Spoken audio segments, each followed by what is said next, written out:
You're thinking, holy cow, seriously? Do you know what I'm dealing with here at home? And you're going to tell me that I have to double down on lead generation, that I have to go from 2 hours of lead generation to 4 hours of lead generation, and from 20 contacts to 40 contacts.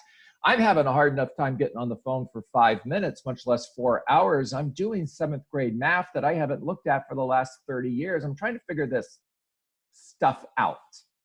And you're frustrated. And I get it. So here's what I want to tell you. First of all, breathe. It's going to be okay. Secondly, give yourself a break. You're not perfect. Nobody is. Push yourself to do more. And at the same time, if you don't hit 4 hours of lead generation, if you don't make 40 contacts, it's going to be okay. What I want you to do is focus on just a little bit more every day. In other words, yesterday or Friday, if you made 10 contacts and today you're able to get to 12, well, then you improved. You can push that just a little bit further and get to 15. Well, you improved again. And that's progress, and you're going in the right direction. The other key is you time block everything. So I'm going to share my screen with you. Hold on one second. And the first thing that I would share with you is over here on the right-hand side. I live by a mission, vision, values that said God is first, then family, then business. Now my calendar better show up like this. I better not say God, family, then business, and yet there's no time in my calendar for God or family. That's just words on a wall. And my big rocks, I'm going to create spiritual energy, mental energy, emotional energy, and business energy. I'm going to make sure that I have time blocked in my calendar for these 4 things every day. And you can add physical energy because I didn't put it in there. So there's 5 things. Here's the other thing I want you to hear. Your business has a top 20%. 20% of what you do creates 80% of the results, or 20% of what you do creates 80% of your income. And in business, we all know that's lead generation, appointments with sellers and buyers, seller listings, buyer listings, executing contracts, and practicing and role-playing my scripts. Well, if this is what creates the results, then I better have time blocked in my calendar for my 20%. And you have a 20% with your family as well. Sitting on the couch, texting while your son or daughter is playing on the floor in front of you is not family time. You just happen to be in the same room as them. Now, what is 20% for your kids? Well, read with your children. That's part of your 20%. Doing schoolwork with patience.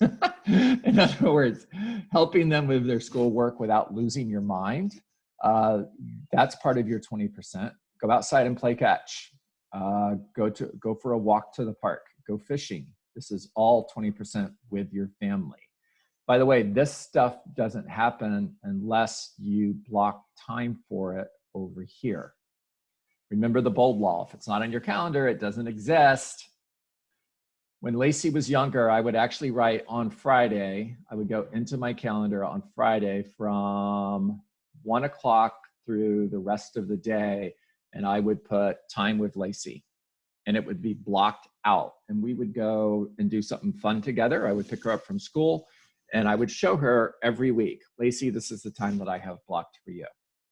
Matter of fact, it's the first thing that goes into my calendar every single week.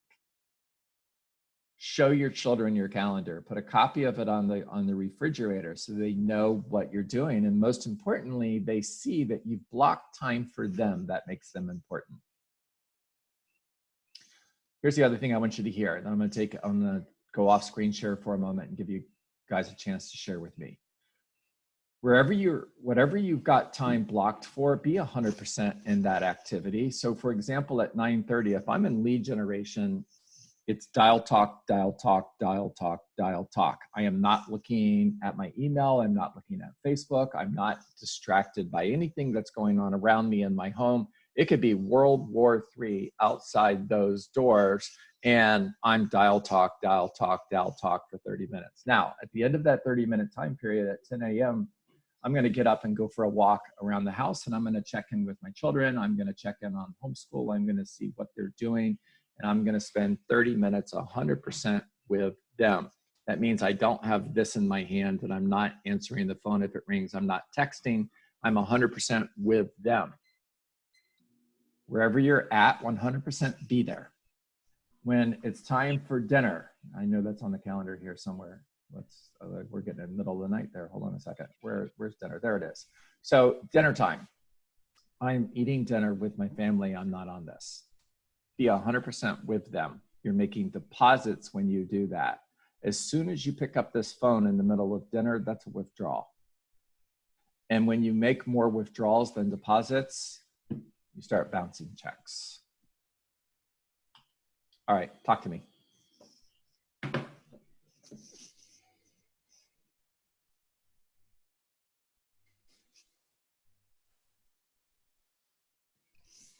Every half hour counts. It does. Yeah. Yeah. And Corey, it doesn't have to be in half-hour blocks, right? I just did that before. Yeah. Yeah. You could do this in 15-minute blocks, guys. Whatever works, right? Whatever works. I coach an agent who has a 3-month-old.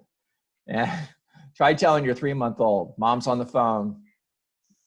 You're going to have to wait. Yeah, right? That doesn't work. And I told her the only thing you could do is when that little boy lays down and goes to sleep, you go get on the phone, make as many calls as you can while he's sleeping. And then when he wakes up, you're done making calls until he's ready to go back down and take a nap again. And that's all you could do. At the end of the day, all you could do is all you could do. John, how do you control your schedule so intact?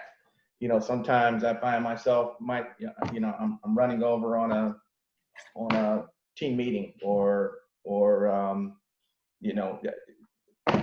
how do you stay 100% on point when you are blocking those? I mean, that's a huge, So I would say one of the things you could do is the 66-day habit that is in Bold Pivot with start out to create a daily habit of sticking to your schedule and make yourself go 66 days where you stick to your schedule. And if you break that, you have to go back and start over again.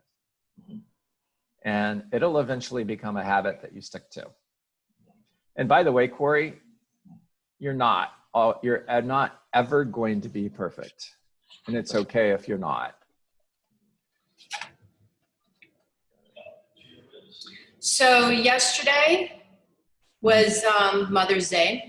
Happy Mother's Day. And I don't have children, I have dogs. Happy and I walk my dogs at least 7 times a day. Yeah. And I took pictures of orchids where I live in my grounds, in my community. And I must have I literally started at 10 and finished around 6:30. I must have texted over 100 people that I have rapport with, that I know have children or dogs. And I didn't stop till 6:30. And it felt good, and I just kept going. And when I came across certain people that I know that know me, I would say, hey, how are you doing? And it just opened up so many conversations. I actually had fun. I enjoyed it. Yeah, that's awesome. I love that. So could you do that again? Could that become something that is just part of your routine? Yes, I will be doing it again later this afternoon with those that I didn't. What I also realized when I did that is how much I don't know about certain people. Because when I came across certain people, I'd be like, I know her, but I don't know if she has kids. How do I not know that? Or how do I not know that she has dogs? So I couldn't reach out to them, but I jotted their name down. Yeah. So that I would text today. Yeah. How are you doing? Yeah. So it was fun. Good job, Valerie. Thank you. Yeah. I want to piggyback on that. That's funny that she said that. Yesterday morning at 8, I started doing the Happy Mother's Day. I went through my contacts in my phone, like you keep telling us to do, and I just kept talking and talking. I contacted 36 people yesterday. I was so impressed by it. It was a Sunday. There was no school. There was no craziness. So what I'm going to do is I'm going to make sure I prospect on Sundays now instead of taking off during the pandemic, and just take a day off during the week then to help my daughter get caught up with her school. So it was really cool. I was like, all right, I can do weekends now instead, and I'll have 2 days off during the week. Yeah. Whoever said you couldn't? Whoever said that Saturday and Sunday didn't count? Of course they do. I am so glad that you shared that, Natalie. I hope that's a huge paradigm shift for everybody on this call. You're welcome. Yeah, All right. the script, I was going to say the script for that call basically can be, I know you're super busy during the week, so I'm making a point of calling today. Yeah. And open up with that, just to give you a few minutes, how are you doing? I love I would that. open up with that. Yeah. It's true that because people were more relaxed yesterday because it was Sunday, plus it was Mother's Day, but it also, they didn't have all the craziness going on in their lives too, because a lot of people we know are dealing with the same things, the family, the animals, the constant interruptions. So I think they're more relaxed on the weekends. Yeah. And they're so happy to hear from you. They're happy to They're hear. happy to hear from me. Yes. Love that, Valerie. I have one other, I Yeah. have another schedule suggestion. I don't have kids at home, but was a teacher, and I was talking to some teacher friends of mine who are having to teach and homeschool their kids. Mm-hmm. And what they've done is they've paired up with other moms. So and anyone can do it. Like if you've got 2 kids or 3 kids at home, if you can pair up with a mom in that grade level and just have that mom helping the 3rd grader, let's say, while you're working with your kindergarten and 1st grader. Mm. So they were kind of sharing and helping each other with activities. I thought that was brilliant. Cool. Thank you for sharing that. Yeah. Okay. I was looking for Natalie. She disappeared. She was driving without her hands on the wheel. So No, I'm here. Okay. I'm at a stoplight. That's why I have no hands. I was going to say, put your hands on that steering wheel, girl. You drive talking and doing this. I'm like, oh my gosh, she's going to drive off the road. No, I'm good. Okay. Okay. All right. So hold on a second. We're going to go to screen share again. The one I'm looking for is not popping right up. So let's hope I get this right.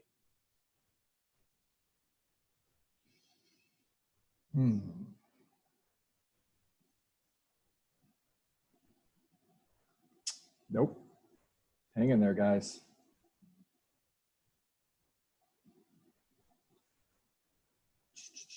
There it is. Okay, cool. All right, so this is from Stephen Covey's book, 7 Habits of Highly Effective People. And he divides time into 4 quadrants. Quadrant 1 is important and urgent. Quadrant 2, important, not urgent.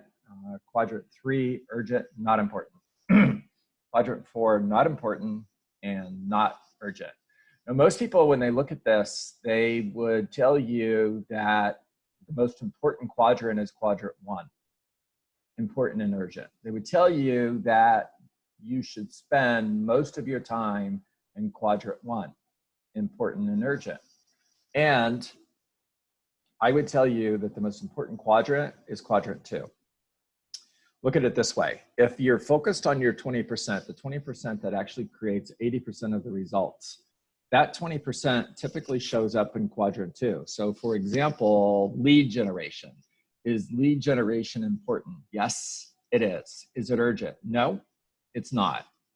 At the end of the day, you're not going to have a deal fall apart because you're not in lead generation. However, at the end of the day, if you've got an inspection issue and you have to resolve that inspection issue before 5 o'clock this afternoon, or the buyer is going to cancel the contract, well, that is important and urgent. And look at what Stephen Covey says. He says that quadrant 1 is demand plus necessity, daily firefighting. So here's a question. Does fighting fires give you energy? Yes or no? No. Does it take your energy away? Yes, it does. And when you live in quadrant 1, you're headed for burnout. The more time you spend in quadrant 1, the better the chances are you're going to be in burnout. Lisa Stenarm, talking to you. I hear you loud and clear. Okay. Now, his solution is be quick to delegate. So if I don't have a transaction coordinator, I'm looking for a transaction coordinator, guys. If I don't have a transaction coordinator who takes over for me, then I'm looking for a new transaction coordinator. Because when you have to do the job, you've got the wrong person. You guys are listening to me. Now, how do I find time to spend more time in quadrant 2? Because if quadrant 2 is where I want to spend the majority of my time, or look at it like this: double the amount of time you spend in quadrant 2, double your results. Let me say that again. Double the amount of time you spend in quadrant 2, double the results. So where do I find time? Because you can't ignore quadrant 1. If you've got an activity that has to be taken care of and it's a quadrant 1 activity, well, then you're just going to have to take care of it. Your job is to minimize the number of things that end up in quadrant 1 by having leverage and by being proactive and eliminating problems before they become problems. Now, here's where you find the time. You take it away from quadrant 3 and quadrant 4. Quadrant 3 is urgent and not important. My phone ringing is quadrant 3 most of the time. Now, Scott, when you called me 20 minutes ago, it was not quadrant 3. I just didn't get to the phone. So, however, most of the time when my phone is ringing, it's quadrant 3. It's urgent. My phone is saying, answer me, answer me, answer me. And most of the times it's not important.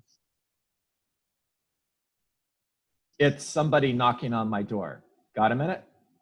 Urgent and maybe not important. And don't take that the wrong way. Quadrant 4, not urgent and not important. Those are just time wasters, guys. That's me and you meeting in the coffee room talking about the football game we watched on TV yesterday. That's complaining about the market. That's talking about people. Can you believe what she did? Oh my gosh. Did you read her Facebook post? Oh my gosh. Can you believe she said that? Oh my gosh. Quadrant 4, 100% quadrant 4, besides it's negative and toxic.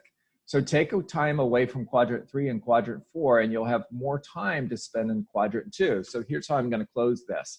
When something comes up during the day, ask yourself, is this a quadrant 1 activity, a quadrant 2 activity, a quadrant 3 activity, or a quadrant 4? And if it's quadrant 3 or 4, just don't do it. Say no. Get really good at saying no. Now, if it's quadrant 1, remember, you're going to have to take care of it because that deal is going to die if you don't. And if it's quadrant 2, 100%, you should look for ways to spend more time in quadrant 2. All right. Ahas. I have a couple.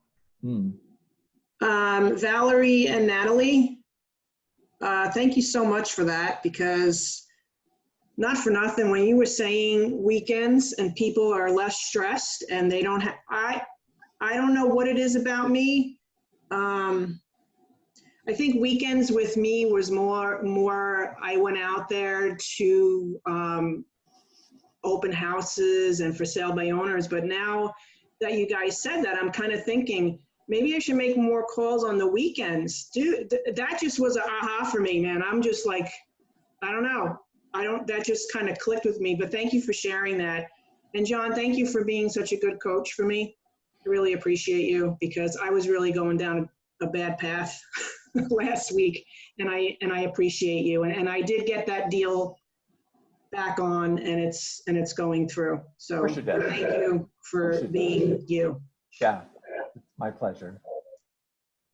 So with the 4 quadrants, Yeah. That urgent and the firefighting one. So you just made me decide to go back to my old phone message that my close friends would make fun of, but the people I'm working with appreciated it. And the message was basically, please know I'm on calls until 11 o'clock and I'll return calls. You know, I gave them my times, but then I also said, if this is urgent, please text the message with the word urgent and I'll have an associate get back to you.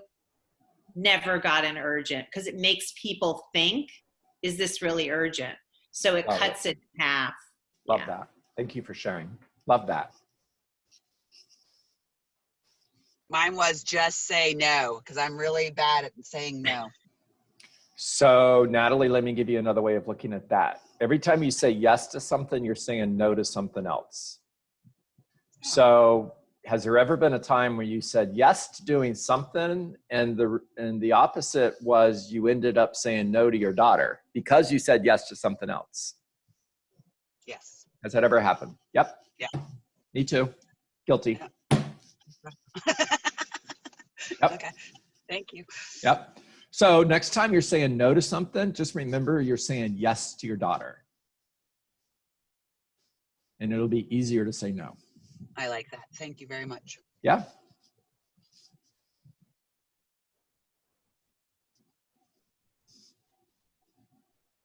Scott Bagoon, can you jump in here for a moment, please? I'm here, John. Good morning. So Thursday is Red Day, right?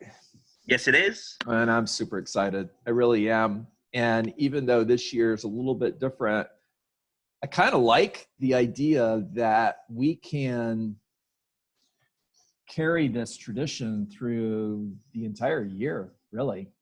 It's something that we'll focus on this Thursday. And if I'm not wrong, I think we could probably promote this before Thursday and after Thursday. Yeah, yes, exactly. I mean, everyone's looking for opportunity in these challenging, constantly changing circumstances. And the opportunity here for Red Day is literally to expand it. You know, and the announcement for Thursday, what are we doing for Red Day on Thursday? It's that we're not stopping. Yeah. That's the announcement, that this effort that we have is going to continue. Yeah. And tell everybody on the call, just in case we have a few people here that don't know, what are we doing for Red Day? What is the Waxman Group focus this year? So what we're doing this year is we are partnering with an initiative, a person who's local out of Lighthouse Point. It's called Pandemic of Love. And it's just as simple as having conversations with people. You can incorporate this into your care calls and you could share on social media. Whether the person is willing and able and in a position to give help and to donate, or if a person may be in trouble and needs to request help. Yeah. Shelley has provided 2 forms for us for Keller Williams, a get help and a give help form. I'm going to put the information right in the chat box with regard to the links associated with this. We created a Facebook group, not a Facebook group, a Facebook page, which you can share. You could find it at KW Pandemic of Love, or facebook.com/KW Pandemic of Love. And if I could real quick, I'm just going to share the page, John. Yeah, please do. Up here.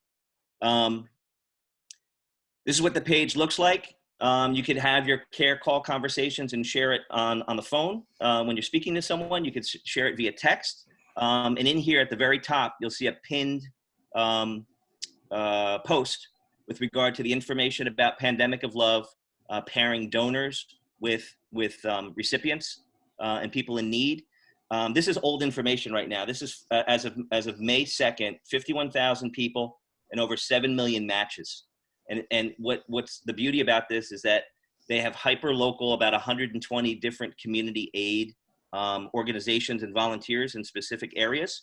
So this is not just in South Florida with the Waxman Group, and also we've added Doral, the KW Doral. We've added KW Coral Gables. We've added KW Bonita Springs. We've added a KW office in North Carolina. We've added another one in Seattle.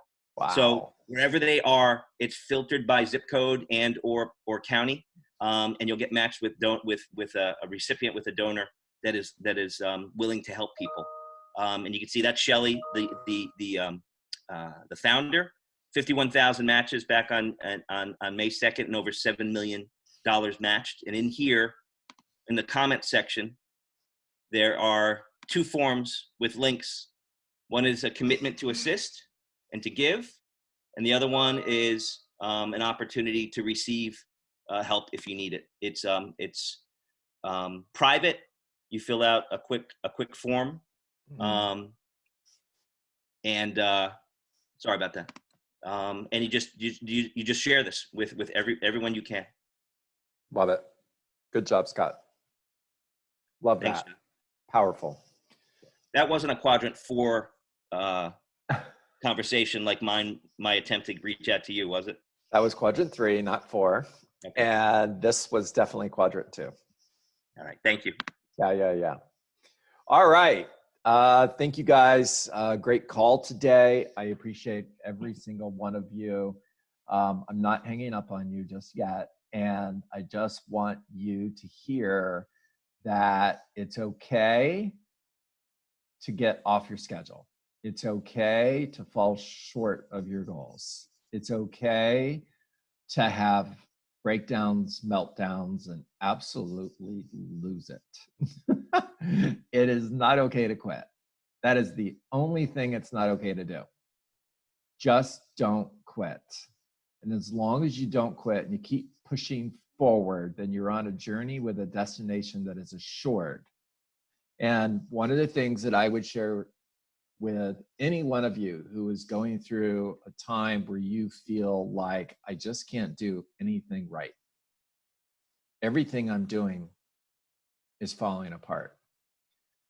And I just feel hopeless. It's quicksand. The harder I fight, the faster I sink. What I would tell you is if you would look at this from outside yourself and realize that you are on a journey with a destination that's assured, not only is it going to be okay, it already is. You have already achieved the goal, whatever that goal is. You're standing at the finish line, celebrating victorious. Act as if you've already won, and you will. I promise. It's going to be hard, and you'll finish the race. Everybody good? Thumbs up, nods, cool. We're good. All right, guys. Hey, by the way, week from today, next Monday, Diana Kokoska is my guest on a 9:30 call. So spread the message. Let's get a lot of people on that call. I'm excited. Diana and I spent some time on the phone this weekend talking about our goal for that call, and it's gonna rock. So look forward to seeing you guys tomorrow. Make it a great day. Thank you. My pleasure.